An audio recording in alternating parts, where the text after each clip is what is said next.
I needed something to maintain the water level in the pond, so I went for this little giant automatic water valve. You can get it at Tractor Supply for $10 or on Amazon for $12. It works similar to a toilet valve. You know, when the water goes down, this thing right here goes up and shuts the water off or turns the water on. Problem I had is I'm putting it in the skimmer over here, and I couldn't get it adjusted so that I could maintain the correct water level. If you're putting in a stock tank, it doesn't matter how low your water or how high your water level gets, but it does when you're using a pond skimmer. So as you can see, this is the bracket that would come with it, and it really didn't give me enough height with it. So I fabricated another bracket. Now the problem is that you have to be fairly precise. So what I did is I made this bracket so it could be adjustable. And by doing that, I took a piece of 1/2-inch PVC and a piece of strap. Now this strap happened to be out of a sink, one of the pop-up drains of a sink, but you can use any type of metal and just drill the holes in it.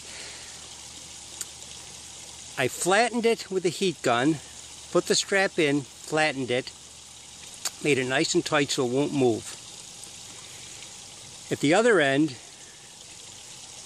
I flattened it, but I flattened it so that it'll go over the end of the original strap.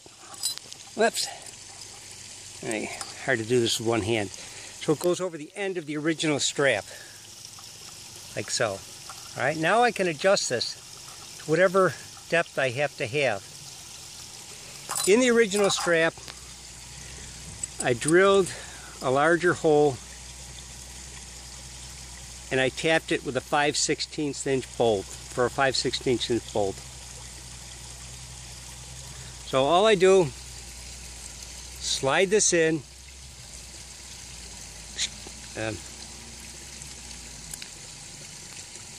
tighten it up with a screw at whatever depth I want it. See, this will raise. This will.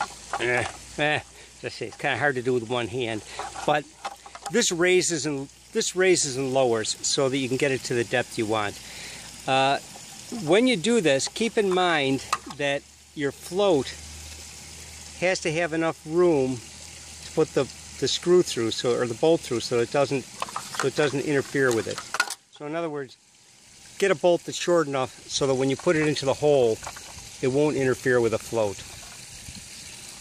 That's about it. You put it in, you hook it up to your garden hose, and you're set to go.